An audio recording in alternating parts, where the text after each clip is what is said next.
Pasko. Nandito na ang Pasko.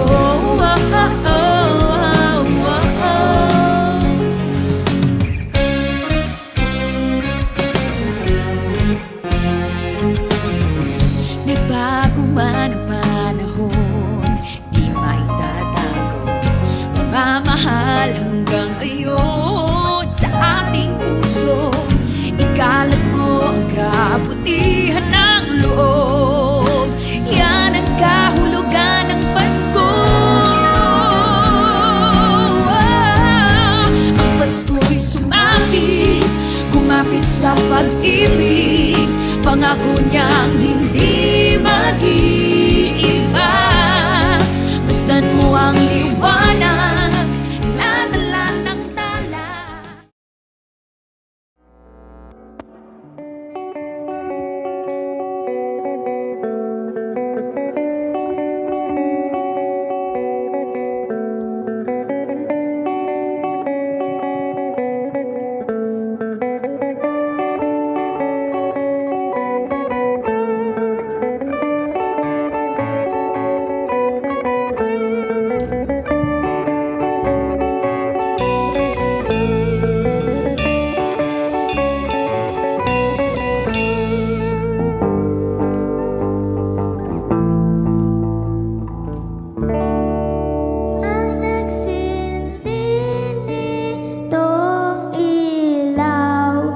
Walang iba kundi ikaw. Salamat sa liwanag mo. Muling magkakakulay ang Pasko.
kasiyahan, araw-araw kagalakan, araw-araw, O Diyos, araw-araw, O Diyos. Minsan pa, Panginoon, araw-araw sasamahan, araw-araw di iiwan, araw-araw, O Diyos. Come on! Araw-araw. Maaari bang sabihin sa Panginoon, ano mang maging panahon, ano mang pagkakataon, ano mang maging sitwasyon, ika'y pupurihin. Ikaw at sabay-sabay sa Panginoon. Come on! Pwede bang i-extend natin yung kamay natin sa Panginoon na sabay-sabay? Come on!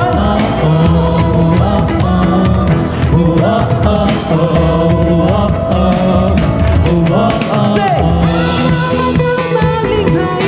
Mali tayo.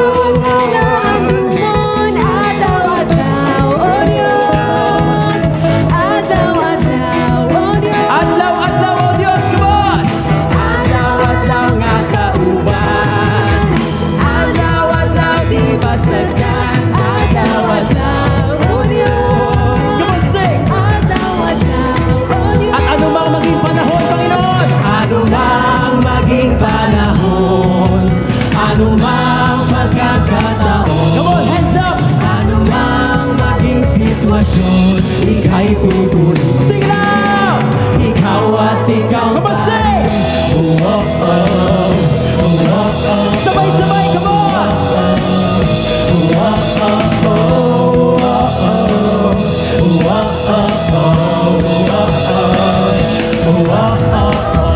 Pwede bang pakisabi sa katabi mo, kapatid!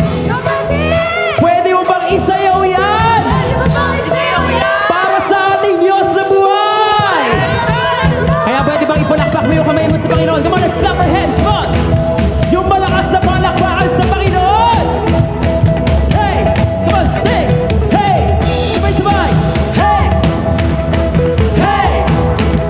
At pwede ba natin isayaw yan sa Panginoon? Susundan nyo kami, ha? Sasayaw tayo ng sabay-sabay para sa ating Panginoon Diyos. Come on!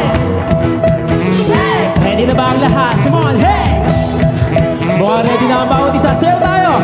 In 1, 2, 1, 2, 3, let's dance! Pwede mo bang itaas yung mga kamay na yan sa Panginoon? Araw-araw, O Diyos! Hey! Pwede bang yung mas mababa? Sabay tayo! In 1, 2, 3, mababa! Hey! Araw-araw, O Diyos! At sabay-sabay kantayin natin sa Panginoon. Come on! Wala kang katulad, lalala kang katulad. Pwede bang itaas yung mga kamay na yan? Sabihin, wala kang katulad. Lalala kang katulad. Sabay-sabay, come on! Hands up! Sabay-sabay! Wala kang katulad, lalala kang katulad. Pwede bang yung mas malakas? Wala kang katulad, lalala kang... Sabay-sabay! Wala kang katulad, O Diyos! Wala kang katulad, O Diyos! Wala kang katulad, O Diyos! Wala kang katulad. Sabihin mo sa Panginoon! Wala kang katulad. No hay nadie como nuestro Dios. No hay nadie como nuestro Dios. There is no one God. There is no one like our God. Yes, God! There is no one like our God. Ano mang maging panahon, ano mang pagkakataon, ano mang maging sitwasyon, ika'y pupurihin. Pwede mo bang sabihin niya sa Diyos mong buhay, ano man maging panahon. Come on, sing! Ano mang pagkakataon, ano mang maging sitwasyon, ika'y pupurihin. Come on, sige lang, ano mang maging panahon, ano mang pagkakataon, ano mang maging sitwasyon, ika'y pupurihin. Come on, sige lang! Ikaw at ikaw pa rin. Sabay-sabay sa Panginoon.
pagkakataon. Ano mang maging sitwasyon, ika'y pupurihin. Ikaw at ikaw pa rin.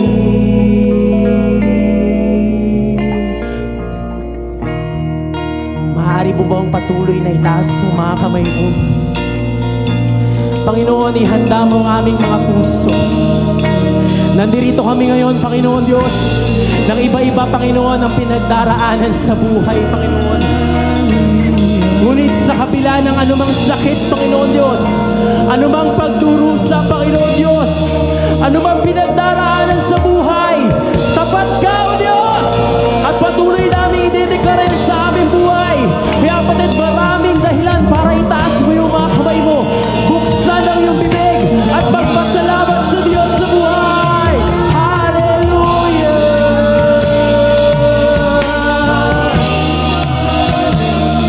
Oh, hallelujah! Come on, sing it out!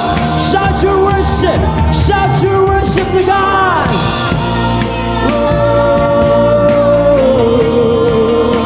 Ikaw at ikaw pa rin.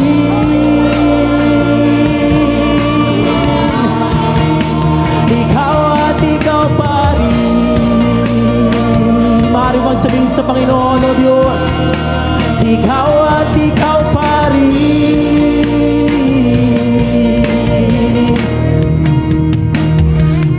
Oh, sa anumang dinaranas namin, Panginoon, sa buhay ng bawat isa, tunay, Panginoon, na minsan patuloy mo kaming nililingon, Panginoon Diyos. Patuloy mong pinaparanas na ikaw ay dakila. Patuloy mong pinaparanas para sa mga pusong sugatan, Panginoon. Patuloy mong pinaparanas para sa bawat pamilya, Panginoon, na umiiyak at nananalangin ng pag-aayos mo, Panginoon Diyos, ng paghilom sa bawat puso. Kaya kapatid, merong sagot sa iyo ang Panginoon ngayon. This is your God. So allow the Word of God to manifest in your heart and let the Holy Spirit press on. Press on, oh God. You press on to this Word, oh God. You press on in each spirit, oh God, in each soul, oh Jesus. You manifest in this place, God. This is your church, God. And this is the word from the Lord. Mga awit 147, 3-5. At ang mga pusong wasak ay kanya ring lulunasan. Pangako yan ng Panginoon sa iyo, kapatid. Ano mang pinagdaraanan mo, ang Panginoon lulunasan niya lahat ng yan. Ang natamo nilang sugat ay bibigyang kagalingan. Alam niya't natitiyak ang bilang ng mga bituin. Kaya alam ng Panginoon na iniiyak mo yan ilang araw na. Alam ng Panginoon, nilalaban mo yung pamilya mo. Alam ng Panginoon kung ano naman ang puso mo.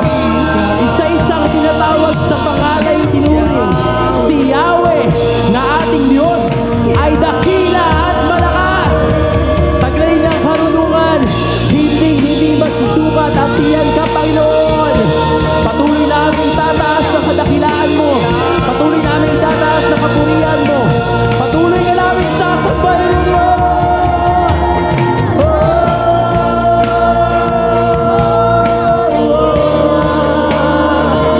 Mabuti ka, ika'y tapat na Diyos.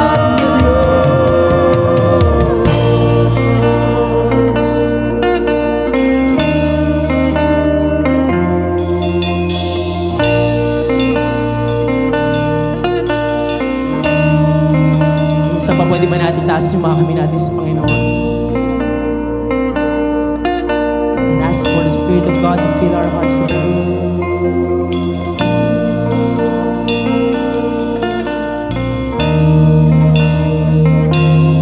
Sa kailanman ay ikaw ang kalakasan.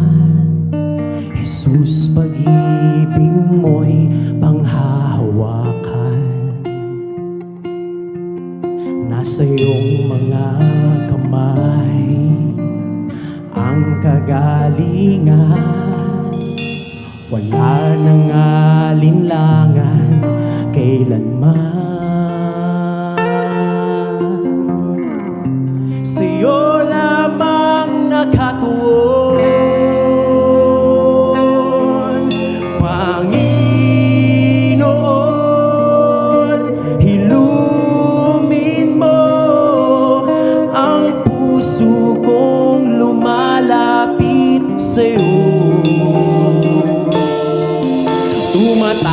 sa ngalan mo, mananalig sa iyo. Sa buhay ko'y maghari ka.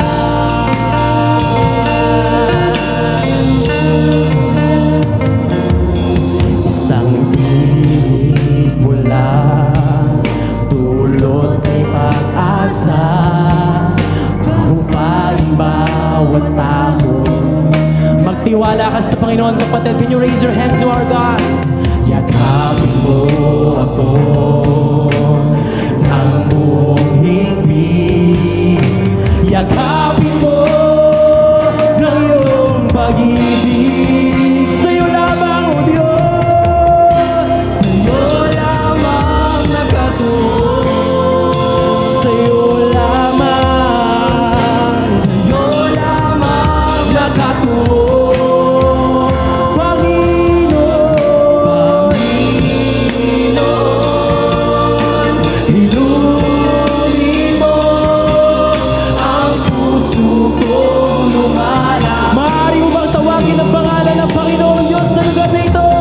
Tumatawag sa ngalan mo, mananalig sa iyo. Sa buhay ko'y maghari ka. Panginoon, hilumin mo ang puso kong lumalapit sa'yo. Oh, Jesus, ikaw ang mananalig sa iyo. Sa buhay ko'y maghari ka. Minsan pa maaaring bang sabihin sa Panginoon Diyos, maghari ka sa bawat pusong naririto. Bigyang papuri parang alang-alan mo. Maghari ka sa habang panahon. Jesus, ikaw ang Diyos. Maghari ka sa bawat pusong naririto. Bigyang papuri ang Panginoon. Bigyang papuri parang alang-alan. Maaaring bang itaas na kamay mo sa Panginoon Diyos? Maghari ka sa haba at ideklara, Jesus, ikaw ang Diyos.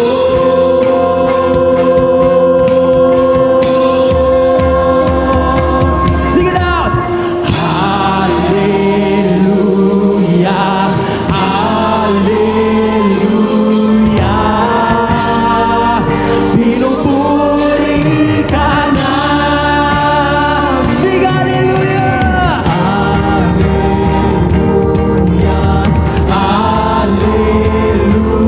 Hallelujah, pinupuri ka na. Hallelujah,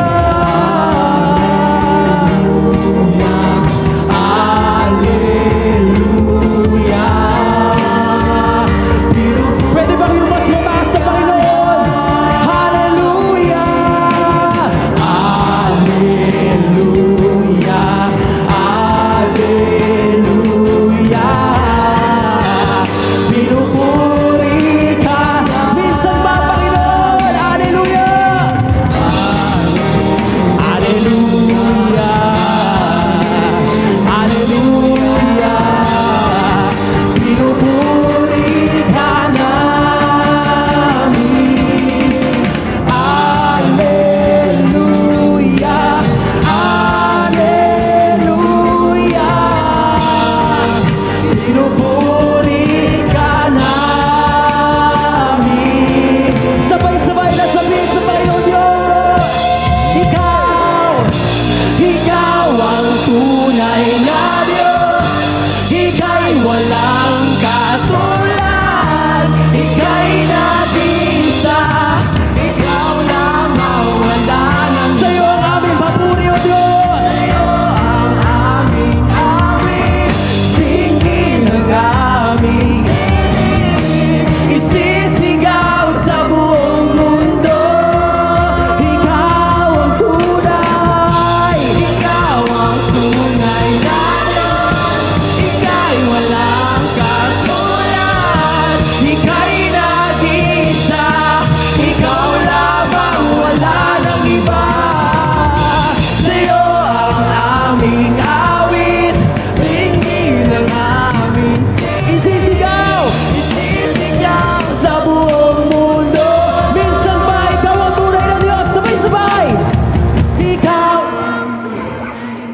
Hubas malakas na Panginoon!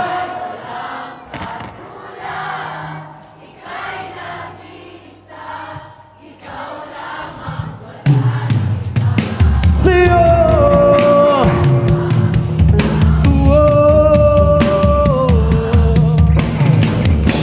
Isisigaw sa buong mundo, ikaw ang tunay, ikaw ang tunay na Diyos. Maaari ba tignan sa Panginoon Diyos? Ika'y nag-iisa, ika'y nag-iisa, ikaw lamang wala. Sa'yo ang aming awit, Panginoon. Sa'yo ang aming awit, tingin ang aming tinig, isisigaw sa buong mundo. Pwede ba yung mas malakas? Isisigaw! Isisigaw sa buong mundo. Isisigaw! Isisigaw sa buong mundo.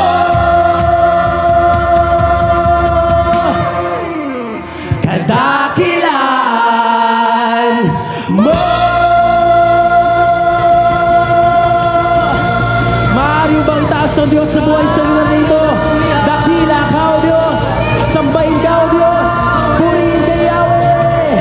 Ikaw ang Diyos sa mapagmahal! Ikaw ang Diyos sa mabuti! Maaari bang taas yung mga kabigayan sa Panginoon? Hallelujah! At maaari bang isambit mo sa pangalan, sa bibig mo ang pangalan ng Panginoon Jesus ngayon? Ask for God for healing. Ask for God for restoration. Ask for God for mending every heart that is broken, O Lord God. We declare your goodness, O God. Kaya sabay-sabay natin iaawit sa Panginoon. Hallelujah! Sabay-sabay! Hallelujah! Hallelujah! Pinupuri ka na. Maaari ba itaas yung kamay mo? Hallelujah! Hallelujah! Hallelujah! Pinupuri ka namin.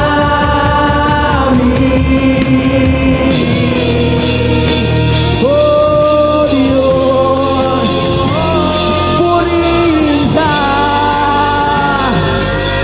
Maghari ka sa bawat pusong naririto.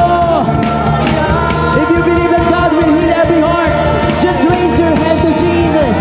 Just raise your hand to Jesus. And allow the mending of the Holy Spirit to move, oh God. Hallelujah. Oh Diyos, sinasamba kita. Purihin ka. O Diyos, narito kami ngayon, Panginoon Diyos, tinataas ang aming kamay sa iyo, Panginoon. Naniniwala kami sa bawat pagtaas ng kamay na to, binibigay namin sa iyo yung buong tiwala namin. Kung nagtitiwala ka sa Panginoon, maaari bang itaas sa Lord yan? I-declare mo, God, you restore everything, God. You heal everything, even our families, oh God. That in your name, Jesus, that in your name, Jesus, healing is coming in every heart today, oh Lord God. So we declare your goodness. We declare your amazingness, God. We declare how awesome you are in this space, Panginoon Diyos. You continue to manifest your spirit and presence, Lord, mula sa likod hanggang dito sa harapan, Panginoon. Mas maging uhaw pa kami maintindihan yung salita mo ngayon. Dahil lalabas kami sa lugar na ito na meron kang aayusing pamilya, Panginoon. Meron kang ipagkakaloob na answered prayer, Panginoon, sa buhay ng bawat isa. At lalabas kami dito ng binago mo, Panginoon Diyos. Ingatan mo ang aming puso at hayaan mo mapuno kami ng pagpupuri at pagpapasalamat sa iyo. Kaya minsan pa, pwede ba natin ipalakpak na malakas yung ating mga kamay? Yung mas malakas! Hallelujah! Hallelujah! Hallelujah! Sa iyo namin tinataas lahat ng papuri at pagsamba sa pangalan mo, Panginoong Isus. Sa lahat ay magsabi ng Amen at Amen. God bless you, church.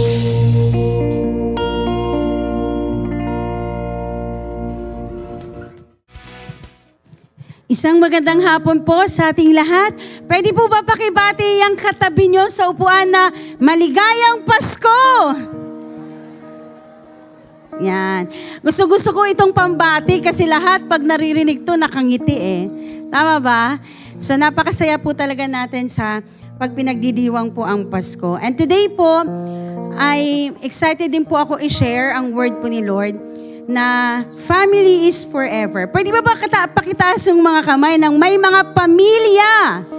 Amen. So lahat po tayo, no? We belong to a family. So sa preaching nga po ni Pastor Vic, sa isang buwan po na to, kung mapapansin nyo po, it's all about family. So meron po siyang preaching na sinabi niya po na ang marriage is very sacred at kapag sa isang pamilya po, hindi ayos ang pagsasama ng nanay at ng tatay at pwedeng it comes to an end, magiging broken po ang family. So bakit po yun ang pinupunteriya ng kaaway? Kasi kapag broken, ang mga anak po ay lalaki po siyang broken din. So yun po talaga ang pinupunteriya niya. Kaya dahil broken yan, we belong to this family. Ang ginagawa po ni Lord, i-mend niya po, aayusin niya ang buong pamilya, ang pamilya mo, because God loves your family. Amen to that? And then, last week po, ang preaching ni Senti, Brother Senti, and sabi niya, this is your second family. Minsan, failed man tayo sa family natin, but this is your family. Kung ikaw po ay nandito na, matagal na ng panahon, at you don't have a small group, meron po tayong C2S kung saan pwede kang makahinga kapag may problema, makahingi ng advice. If you have problems, magpalago spiritually, we have our C2S. Kaya kung wala ka po, paki-approach lang po yung mga leaders po natin and we are willing to cater everyone po na mabilong po kayo sa group po na to. Amen to that? And today po, merong pong gusto pa si Lord. Mas malalim, mas intimate ang gusto ni Lord na aayusin po sa atin. And this is our family. Sabi ko nga po sa inyo kanina, sino dito may pamilya, lahat po na nandito, I believe you have your own family. So ako po, may asawa, may family kami, we have 2 kids, and ako po, ay anak din. Ibig sabihin, may family din po ako na pinanggalingan. May mga kapatid at may nanay at ang tatay. At ang pamilya naman po ng asawa ko ni Pastor Vic ay pamilya ko na din. Ang tawag po dyan ay extended family. At ito po ang pinaka-extended family po natin. And today po, hayaan po natin kung meron man pong gusot sa pamilya, kung meron man pong pain na akala po natin ay nakatago na, akala natin ay okay lang, pero may impact po pala sa the way we are today. Kaya hayaan po natin yung kinakanta natin kanina, may paghilom sa araw na ito. Amen to that? Pwede po ba ang yumuko tayo ng sandali kaya tayo bumabalik-balik sa lugar na to? We believe that in our gathering, there is God. Andito ang Diyos kasama natin. Panginoon, kaya kami nananatili sa lugar na to, binabalikan namin every Sunday kasi sa presensya mo may kapahingahan. Kasi sa presensya mo, merong kagalingan. Sa presensya mo, merong deliverance. May pagbabago ng buhay. Ikaw ang pinunta namin dito, Panginoon. Kaya kami nagpupumilit, kaya kami pabalik-balik dito sa lugar na ito. And allow us, God, today, ang puso namin, ang isip namin, ang kaluluwa namin, ang buong sa aming sarili, Panginoon, ay mabuksan namin para maunawaan po namin ang salita mo at maisabuhay po namin ito sa pang-araw-araw. Kaya salamat po sa ilamang ang lahat ng papuri. Pwede ba nating palakpakan ang pangalan ni Jesus sa lugar na to? Woo! The God that we serve is here today and He is willing to move in your hearts. Amen to that. At hayaan niyo po akong magra-rap kasi po ang ituturo ko, ang isi-share ko po sa inyo ngayon, medyo mahaba, mga 5 chapters po ito. And I ask each and every one, pag uwi niyo po ng bahay, kindly read the Genesis. Yung kwento po ni Jacob, Genesis 40, sa life niya po. So eto po, dadaling ko po kayo sa kwento po ni Jacob. Si Jacob po ay merong 12 sons. So meron po siyang 12. Tanong ko nga po, ilan po kayo magkakapatid? Meron po ba dito 10? Pakitaas mo ng kamay, 10 kayo. Meron po ba dito 11, 15, 20? Yung mga medyo mga age na paramihan, di ba? padamihan ng clan. Pero ngayon po, mga 2 na lang, mga 3 na lang. So gaano po kasaya ang maraming anak? Gaano kagulo? Di ba? Gaano ka kabugbugan, away dito, gaano kasikip yung bahay, and whatever it is. So si Jacob po, meron po siyang 12 sons, at hindi po binibilang ang babae, may anak rin po siyang isang babae.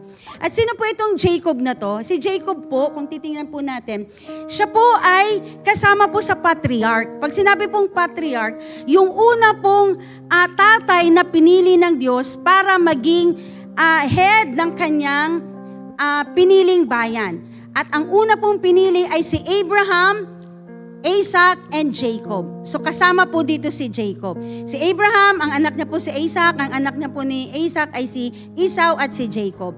So nababanggit po sila lagi na the father of Abraham, the father of Isaac, the father of Jacob is the same God that we worship today. Alam niyo po yun lagi nating nababanggit. Pero saliksikin po natin ngayong araw po na to, sino ba to si Jacob? Gaano ba siya kamabuting tatay? Gaano ba siya kagaling na tatay? Na pambihira, 12 yung anak, paano niya ito napapangalagaan?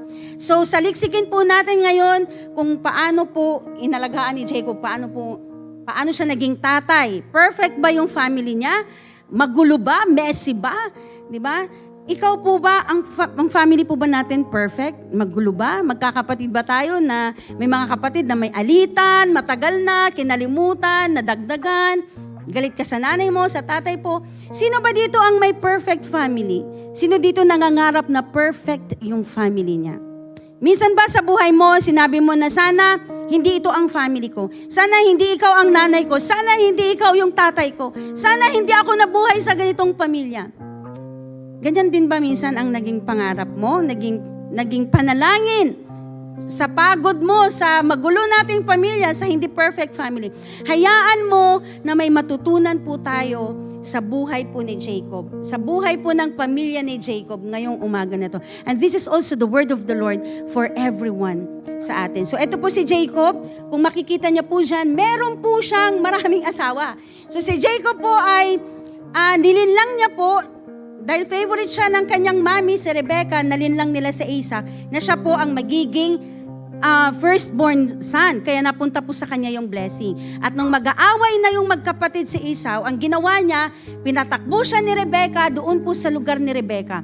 At natagpuan niya po, love at first sight, si Rachel.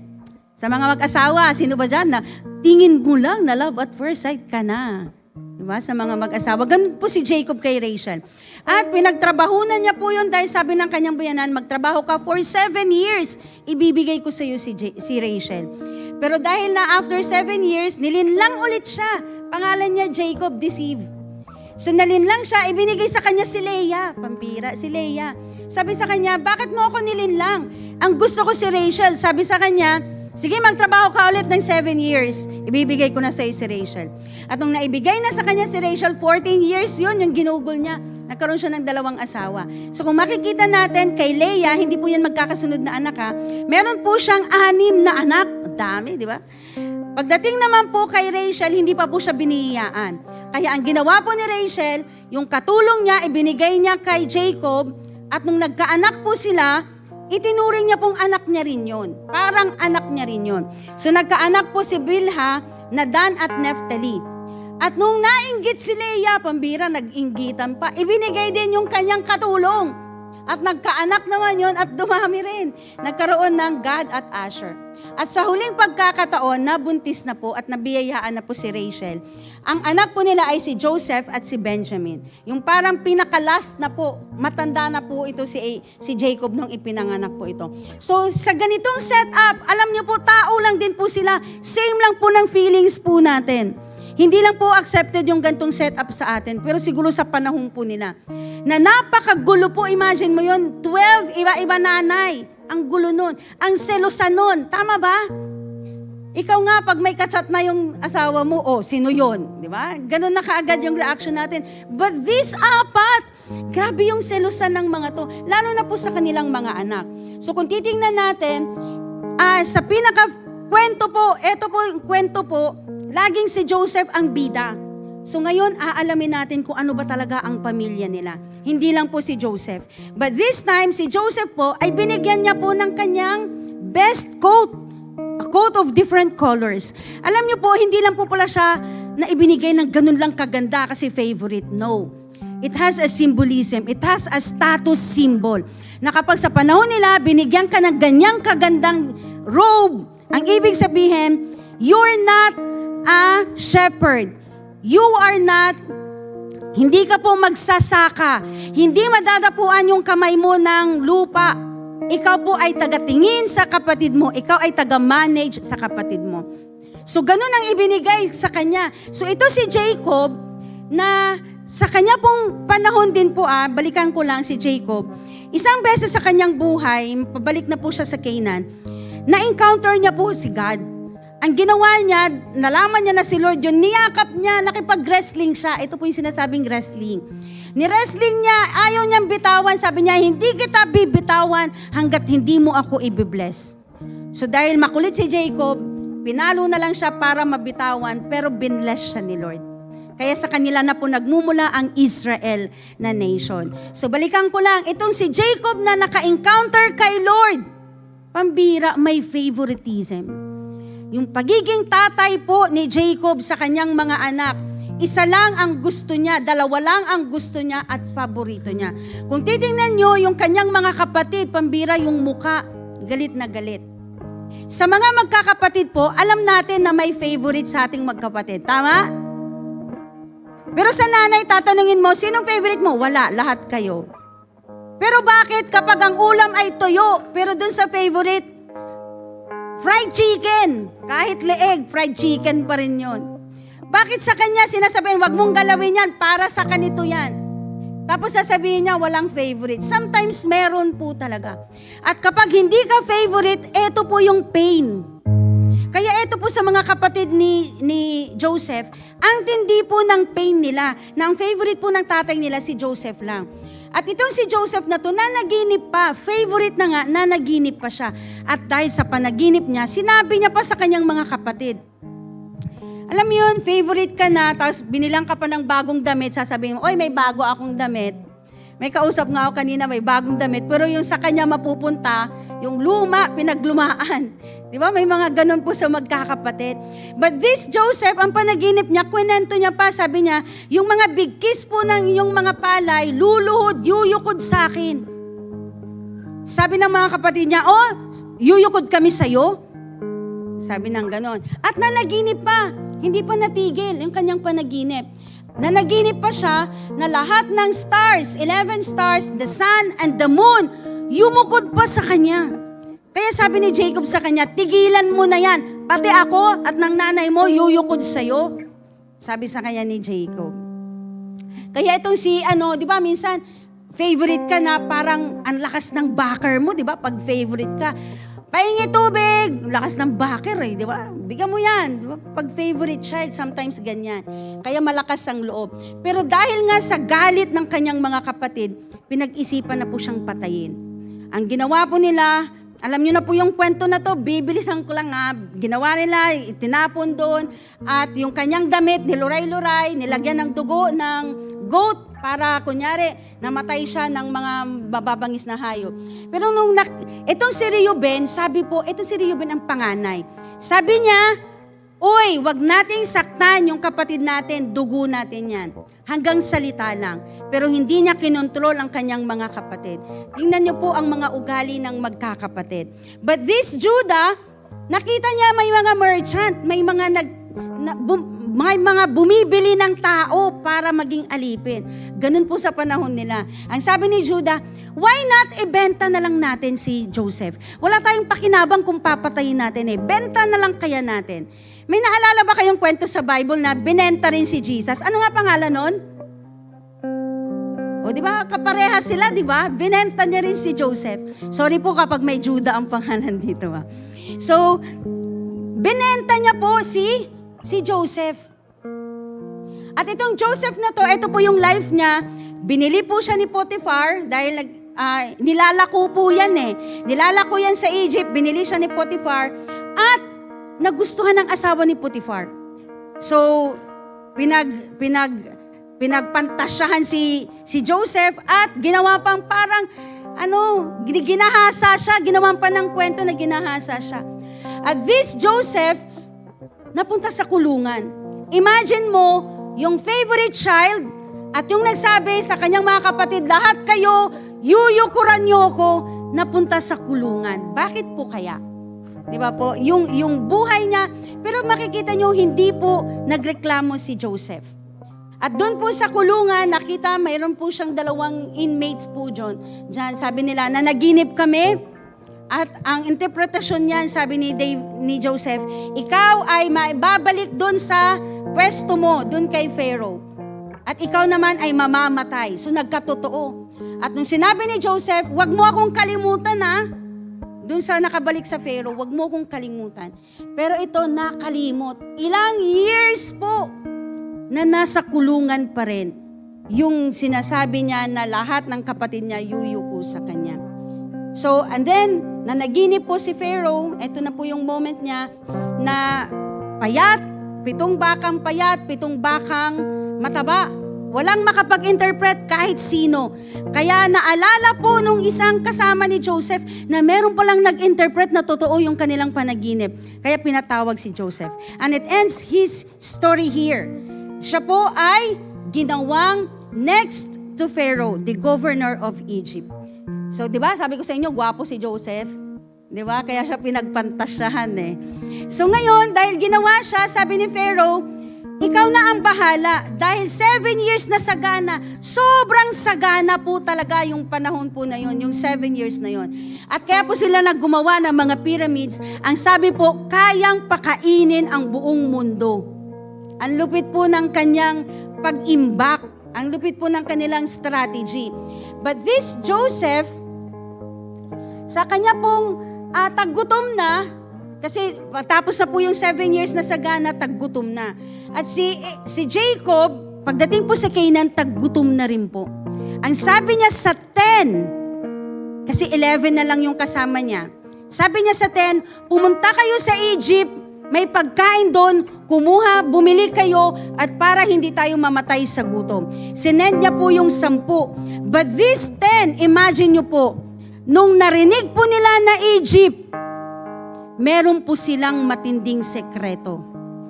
Na parang ayaw nilang puntahan o di kaya ano kayang mangyayari, patay na ba yung kanilang kapatid na binenta. So parang nag-ano sa kanila, no? And then, sumunod sila kasi no choice, wala na silang makain. Pumunta sila sa Egypt at nakita po ni Joseph ang kanyang mga kapatid. Wala pa silang maraming tao, sila pa lang ang nagsisimula ng Israel.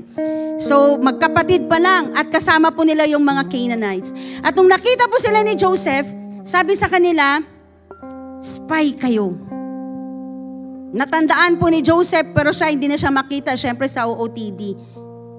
So sabi sa kanya, spy kayo. Andito kayo para tiktikan kami, para gumuho, para ganito, ganyan. Tinitest niya. And the Spirit of God may gagawin pala sa mga kapatid ni Joseph. So with Joseph, sabi niya, kayo ay mga spy. Sabi ng mga magkapatid, hindi po kami spy. Kami po ay tapat na tao. Grabe, no? Tapat na tao. Paano po yun maging tapat? So tapat po sila, kami po ay 10, magkakapatid po kami sa iisang tatay. At meron pa po kaming isang kapatid, nandun kasama ang tatay ko at yung isa po ay patay na. So yun po yung kwento nila kay Joseph. But, sabi ni Joseph, spy kayo. Ikukulong kayo ng 3 days. Grabe. Nakulong pa to. Nung nakulong sila, sabi nila, eto na yung kabayaran natin sa ating kasalanan. Dahil sa ginawa natin kay Joseph, eto na yun. Naalala niyo po ba minsan, na kapag nagkamali tayo, minsan, kahit anong mangyari sa buhay natin, lagi natin sinasabi, parang eto na yata yung pagkakamali ko. Eto na yung kabayaran, eto na. Alam mo yun, may mga ganun tayo, kahit good or bad, ay naku Lord, eto na yung parusa mo sa akin. Dahil ginawa ko yung ganung kasalanan. Ganun na yung mga ratrata ng mga magkapatid.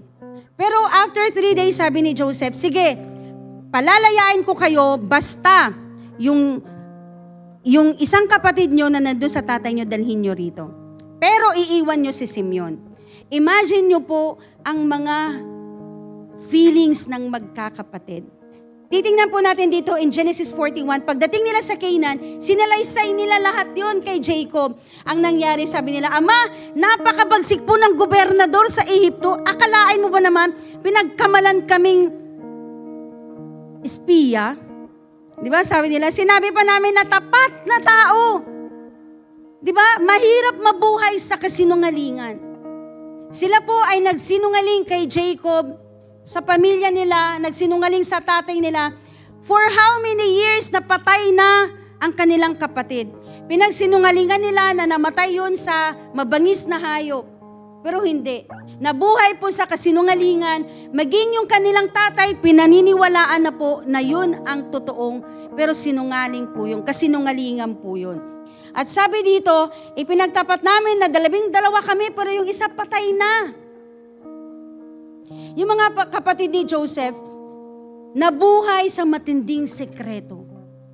Alam niyo po sa ating magkakapatid, minsan may mga sekreto tayo na ayaw natin sabihin. Kasi ayaw mong mag-reconcile, ayaw mong maayos, ayaw mong masaktan. Di ba? May mga ganun po tayong mga ano. Pero ito, tinago po nila, alam niyo po kung ilang taon? 20 years. Parang sinisingil na sila sa kanilang mga nangyayari. So for 20 years, ito na po ang nangyari. After po nilang maibenta si Joseph, andito na po sila, 20 years po ang nakaraan. So pagkatapos naming sabihin ito, akalain yung susubukan kami, at pinaiwanan po si Simeon. Ito po yung medyo masakit po dito, na ikaw yung nakakulong. Diba? Nakakulong. Ngunit mahigpit na bilin, pwede po kaming bumalik doon, pwede po kaming magnegosyo doon, basta bitbitin namin po si Benjamin. Pero ano pong naging usapan nila? Pagkabukas po nila ng sako, doon sa bitbit po nila, nagulat pa sila. Kasi yung mga binayad nila, nandun pa sa sako. So matindi na po yung takot, matindi na po yung kaba ni Jacob. Ano ba yung nangyayari sa atin? Na wala na nga si Joseph, wala na si Simeon, bibit-bitin niyo pa yung anak ko. Sabi ni Reuben, sige ama, kung hindi kami babalik, kung hindi ko maibabalik si Benjamin, iyon na yung anak ko, pwede mong patayin. Grabe niya, di ba? Sabi niya, patayin ninyo ang 2 kong anak. Pero alam niyo po, hindi wise. Hindi maganda yung kanyang suggestion, pambira, papatayin, mas lalong dumami pa yung di ba, patay. Kaya, sabi ni Jacob, hindi ko papayagang sumama ang aking anak. Grabe. Sino ba ang kausap ni Jacob? Ang kausap po ni Jacob ay anak niya, Siyam. At yung isa nasa kulungan. At ang bigkas ng bibig niya, this is Jacob of the Bible, sabi niya, hindi ko papayagang sumama sa inyo ang aking anak. Grabe yung favorite, si Benjamin. Kasi nawala na si Joseph, eto na lang, baka mamatay ako kung ano mang mangyari sa kanya. Ano kaya ang pakiramdam ng Siyam?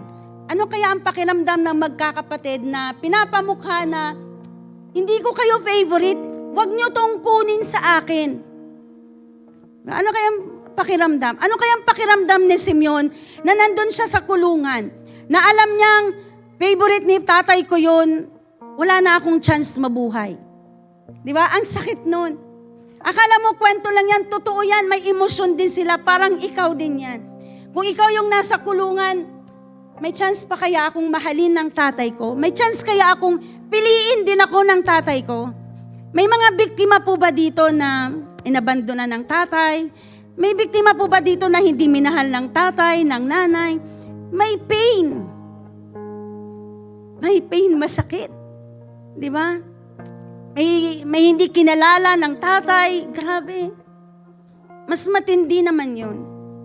Matindi ang bigat, kaya mga tatay, matindi po yung pagmamahal niyo, ibang impact sa anak. Kaya inaayos ng Diyos yung pamilya. Kasi iba ang impact pag walang tatay, hindi buo ang bata. Pag walang nanay, hindi buo. No, sabi dito, ano kayang pakiramdam? Imagine nyo po in chapter 43, lalong tumindi ang taggutom. Ibig sabihin, Isang taon na po pala itong lumipas. Imagine mo yan. Isang taon pinabayaan si Simeon ng tatay niyang si Jacob. Kasi ayaw niyang bitawan yung paborito niya. Grabe, no? Naubos na yung kanilang pagkain, no? Choice na sila. Wala na tayong makain, balik kayo sa Egypt. Isang taon pa lang. Hindi nila alam na 7 years ang taggutom. Nakasurvive sila sa binili nila. After nun nung maubos, pinabayaan na lang po si Simeon. Okay lang na mamatay si Simeon, wag lang yung kanyang paborito. Sakit, di ba? Grabe po yun. Iba ang impact. Kaya sabi ni Judas sa kanya, hindi po kami makakabalik doon basta hindi namin bitbit yan si Benjamin. Kaya pwede lang po kaming bumalik doon kapag kasama po namin si Benjamin. Sabi ni Abraham, bakit nyo kasi sinabi, inusisa lang po kami, tinanong lang naman po kami. Naging tapat lang po kami. So naging totoo na sila. Naging tapat na, hindi na po sila sinungaling. So nagpaliwanag lang naman sila doon. Pero in verse 8, tinayuan, merong isang anak ni Jacob na hindi panganay. Ang pangalan niya ay si Judah. Itong Judah na to. Sinabi ni Judah kay Israel, kay Jacob, Ama, mamamatay na tayo sa gutom. Kailangan na nating isalba. Pasamahin mo na si Benjamin nang makaalis na kami. Take note, itataya ko ang aking buhay para sa kanya. Ako ang bahala sa kanya. Kung hindi ko siya maibabalik ng buhay, ako ang buntunan niyo ng sisi. Sino nga ba si Judah? Si Judah ay walang pakialam kay Joseph. Hindi niya narinig yung iyak ni Joseph, tulungan niyo ako, ialis niyo ako dito sa balon. Hindi niya narinig yun. But this time, anong nangyari sa kanya? Kaya niya nang ialay ang buhay sa kanyang kapatid. Kaya niya nang yakapin. Kapatid ko pala to. Merong restoration na ginagawa si Lord. Alam niyo po, pag nakilala niyo si Lord, hindi po pwedeng hindi ma-restore ni Lord ang relationship natin sa family. At nung nangyari, pumayag nga po si Jacob, nandun na sila lahat, 10 ulit sila. 10 sila kasama si Benjamin. Nung nakita po sila ni Joseph, na si Benjamin ay kasama, mangiyak-ngiyak siya sa gilid. Sabi niya, eto yung mga kapatid ko na nagbenta sa akin. Kung ikaw kaya yun nandun, ano kayang magiging lagay mo? Hiwalay na tayo, hindi ko na kayo kikilalanin, pambira, nasa taas na ako. Di ba, parang ganon? This is my chance, this is my vengeance. Pero walang ganon sa Bible. But this, Joseph, umiyak, sabi niya, nagbago na kaya itong mga kapatid ko. Kaya ang ginawa niya, pinakain niya according to age. Grabe, according to age. Alam na alam. Kaya nagulat itong mga magkakapatid. Bakit hanggang sa age? Ganun ang pagpapakain sa atin. Hanggang sa sinubok ulit sila. Sinubok sila, sabi ni Joseph, lagyan mo ng goblet, nung basong pilak kay Benjamin, ilagay mo doon. Hanggang sa pinaalis na ulit sila, binigyan ng grain, tinawag at hinuli sila. At ang pinakamagandang portion dito, sabi nila, bakit po kaming magnanakaw? Sabi nila, ninanakaw nyo po. Gamit po yun ng pinuno namin. Sabi nila, ng magkakapatid. Bakit namin ninakaw? Di ba, yung silver na galing po sa Canaan na nandun sa aming sako, di ba binalik namin sa inyo? Ngayon, bakit po namin nanakawin po yun? Kung titingnan natin dito, malupit po in verse 9. Sabi dyan, Ginoo, kung makita po ninyo ang sinuman sa amin ang may kupa, kung nasa aming bag po yan, dapat siyang mamatay at magiging alipin mo kaming lahat. Sabi nila kay Joseph. Antindi, no? Inandun po sa bag ni Benjamin. Ngayon, gulat na gulat yung magkakapatid. Diba? Kunyari, hindi naman talaga nila alam na si Joseph yun. Test lang yun. Takot na takot sila na mamamatayan na naman ang tatay nila ng favorite na anak, pambira. Ikaw na hindi favorite, pero yung kukunin sa'yo, yung favorite ng tatay mo, di ba dapat chance na nila yon? Di ba dapat, sige, favorite yan eh. Pero hindi eh.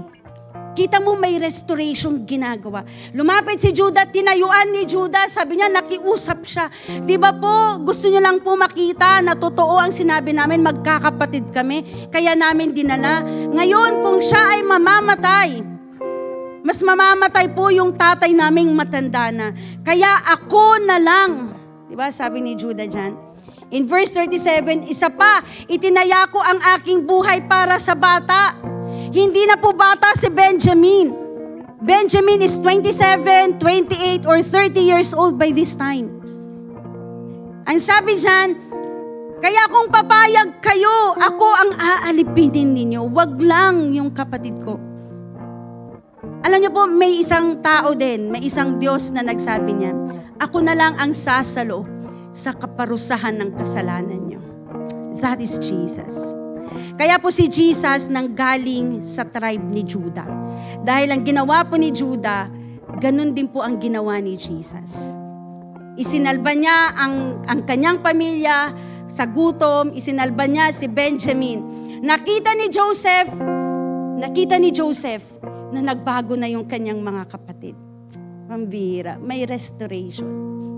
Sino ba si Joseph? Si Joseph ay nagsabi na, luluhod kayo lahat, nangyari po yun. Pero bago niya narating yon, idinaan po siya sa pinakamababa. Kasi pwede siyang yumabang, pwede niyang ipagmayabang, pwedeng papangit yung kanyang ugali. Pero idinaan siya doon ng Panginoon. Minsan, yung mga favorite na child, hindi pwedeng ipagmayabang. Kung favorite ka man. Pero itong si Judah, anong ginawa ni Judah? Tinayuan niya. Sinalo niya ang kaparusahan. Na-restore yung pagmamahal niya. Kaya nabuhay ang pamilya niya, ang pamilya po ng Israel dahil kay Judah. Nailigtas sa gutom, nailigtas din po si Benjamin dahil kay Judah. Ngayon po, bakit ka nakaupo dyan? Ang tanong dito, kamusta po ang pamilya mo ngayon? Kamusta ang relasyon mo sa kapatid mo? Kamusta ang relasyon mo sa magulang mo? Hindi ba perfect? Gusot ba? Katulad ba sa kanila naggusot din? Meron ba kayong pagkakaalita na ayaw nyong balikan? Meron ba kayong pagkaalita na ayaw mong i-reconcile? Meron bang masakit na nakaraan? Meron bang masakit sa puso mo dahil hindi ka favorite, kaya ka ganyan? Binubugbog ka ng tatay mo, iniwan ka ng tatay mo. May paghilom ngayong umaga. Kamusta yung relasyon mo ngayon? Papabayaan mo na lang din ba sila? Hindi ganun ang ginawa ni Joseph. Kaya ka nakakilala sa Panginoon ngayon. Kaya ka nandyan sa pamilya mo ngayon. Hindi man perfect yan, may purpose si Lord. Mahal ng Diyos ang pamilya mo. Kaya ka iniligtas ng Diyos, kasama sila. Hindi pa sila kasama, hindi pa sila nakakilala sa Panginoon, pwede mong iluhod yan ngayon. Yung mga pangalan ng mga nanay at tatay mo, pwede mong itaas yan sa Panginoon na magkaroon din sila ng buhay ng walang hanggan. Kasi mahal ng Diyos ang pamilya mo. Hindi man alam ni Joseph sa nangyayari sa kanyang pamilya, hindi mo man alam, pero may restoration. May restoration dahil nandyan ka, ang purpose mo, magiging Judah of your family. Tatayuan mo na Kristiyano ka. Tatayuan mo na meron kang kinikilalang Diyos. Kasi sabi dito, ang sino man mananampalataya sa Panginoong Jesus, maliligtas ka, ikaw at yung sambahayan. Hindi po pwedeng ganun na lang ang buhay nila. Hindi po pwedeng hindi mag-aayos ang mga pamilya. Kaya ganito po ang naging topic ngayon, may aayusin si Lord, may hihilumin. Kung ikaw yan, pwede mo bang itayo yan at isamba sa Panginoon? Kung ikaw yan na gusto ng hilom sa puso, yung mga nakaraan na akala mo wala na, pero minsan may kirot, you can move forward here, somebody will pray for you. Kung ikaw yung gusto mong maligtas ang pamilya mo, kung ikaw yun, gusto mong maayos ang tatay mo, ang relasyon mo sa tatay mo, you can move forward, we can pray, we can humbly bow down sa Panginoon. Iluhod mo yan. God is here. Oh, Diyos.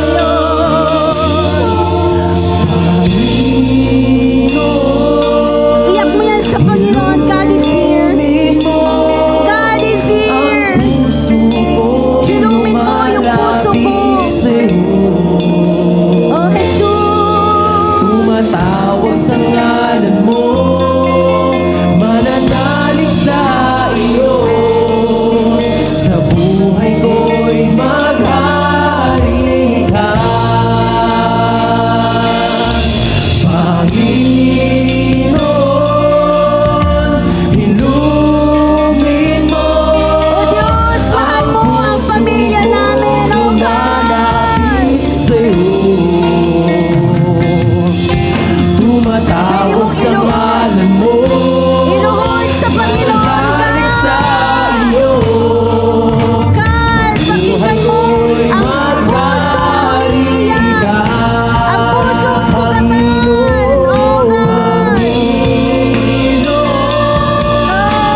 sa iyo. May pag-ibig. Sa buhay ko'y maghari ka. Jesus pa, Panginoon. Panginoon, ilumin mo ang puso kong lumalapit sa'yo. Tumatawag sa ngalan mo, mananalig sa iyo. Sa buhay ko'y maghari ka. Maghari ka. Maghari ka sa bawat pusong naririto. Bigyang mahuri parangal ang ngalan mo. Maghari ka sa habang panahon. Jesus, ikaw ang Diyos. Maghari ka. Maghari ka sa bawat pusong naririto.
We may belong to not perfect family. Dami mang gusot, dami mang pain. Pero ikaw ang Diyos na magbubuo sa pamilya. Kaya kami nandito kasi bubuuin namin yung pamilya namin. Kaya kami nandito kasi kami ang kasangkapang mabuo, makilala ka ng pamilya namin. Mahal mo ang pamilya namin. God is working in your family. Even if you don't know it, may plano ang Diyos. Hindi po pwedeng hindi sila kikilala sa Panginoon. Hindi po pwedeng hindi sila susurrender ng buhay sa Panginoon. May purpose ang Diyos sa buhay mo, sa pamilya mo. And He loves your family.